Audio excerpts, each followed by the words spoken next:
Bonjour, pouvez-vous vous présenter? Je m'appelle Michèle Macharpa, je suis artiste plasticienne. Est-ce que vous savez ce que c'est qu'un artiste plasticien?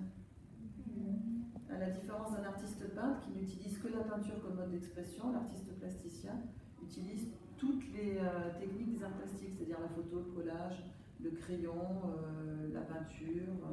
Donc en fait, quand on réunit toutes ces techniques des arts plastiques, on appelle ça un artiste plasticien. L'artiste peintre, lui, ne fait que de la peinture, l'artiste photographe ne fait que de la photo. Donc l'artiste plasticien travaille toutes les techniques des arts plastiques. En quoi consiste votre travail? Alors quelle est la technique? C'était la technique, la question? Oui. Alors c'est un travail sur papier, sur lequel je fais du collage et sur lequel j'ai de l'écriture. Donc voilà, c'est un travail assez complet au niveau plastique, c'est-à-dire que le support est travaillé, puis après il y a un petit travail plastique avec le collage et la couleur, et puis il y a le texte qui est narratif, c'est-à-dire qui raconte une histoire. Alors les textes ne sont pas des titres, hein, j'ai oublié de vous le dire tout à l'heure sur l'autre interview. En fait, les textes ne sont pas des titres, parce que parfois, sur certains travaux d'artistes, quand vous voyez les écritures, c'est souvent le titre du tableau. Là, en l'occurrence, ça n'est pas des titres. L'écriture peut ne pas avoir de rapport avec le thème plastique. Quel est le but de votre présence aujourd'hui? Le but de ma présence aujourd'hui, c'est qu'en fait, l'expo, c'est les mots dans l'œuvre ou les mots à l'œuvre. Donc comme j'ai un travail dans lequel il y a énormément de mots, qui est un vrai travail d'écriture, parce que l'écriture, comme je vous l'ai expliqué tout à l'heure, est vraiment à l'initiative de mon travail. Donc c'est la raison pour laquelle en fait la médiathèque a choisi mon travail pour illustrer cette exposition. Quand avez-vous commencé à vous exprimer par votre art? Quand j'étais très petite déjà, je voulais déjà être artiste. Donc quand j'étais jeune, quand j'étais enfant, je travaillais beaucoup de façon plastique, en faisant des petits trucs d'enfant. Puis après, j'ai commencé à être étudiante en art plastique. Et là, j'ai eu la possibilité de connaître les méthodes plastiques qui m'ont permis d'avoir une pratique plastique plus aboutie. Pourquoi avez-vous choisi ce mode d'expression? C'est bien cette question parce qu'en plus, vous ne me l'avez pas posée tout à l'heure.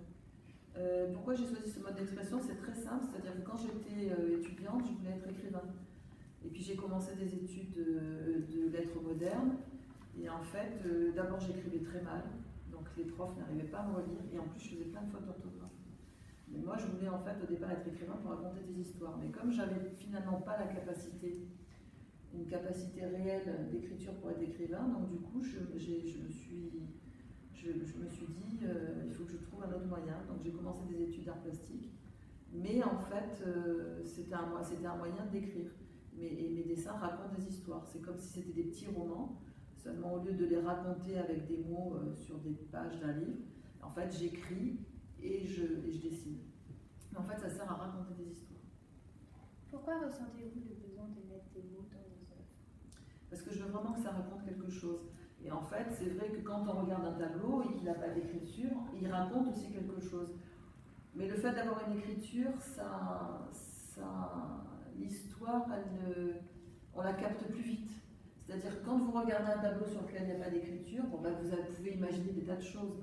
Tandis que là, à partir du moment où il y a un mot, l'artiste vous indique déjà, vous donne déjà des petites indications pour l'histoire. Donc c'est vrai que moi quand j'écris, c'est parce que je veux déjà donner une indication sur le but ou la sensation qu'on peut avoir quand on regarde l'œuvre. On a déjà des petites indications qui racontent le début de l'histoire. Après le reste de l'histoire, vous la faites vôtre en tant que spectateur. Mais je donne quand même des indications écrites pour que l'histoire puisse se raconter autour d'une thématique.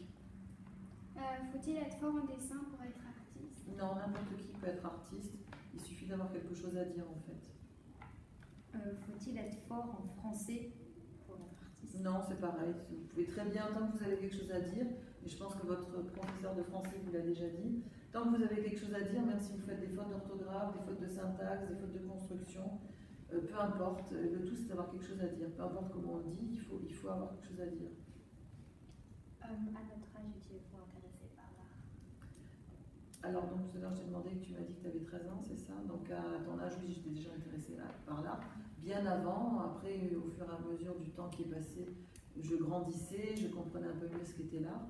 Oui, toute petite, j'étais déjà intéressée par l'art. Toute petite, je me disais déjà que je voulais être artiste. Même si je ne savais pas très bien ce qu'était un artiste, Même si je faisais que les voir à la télé ou les voir dans les musées, je ne comprenais pas tout à fait ce qu'était un artiste. En tout cas, dans ma tête, c'était ce que je voulais faire, je voulais être artiste.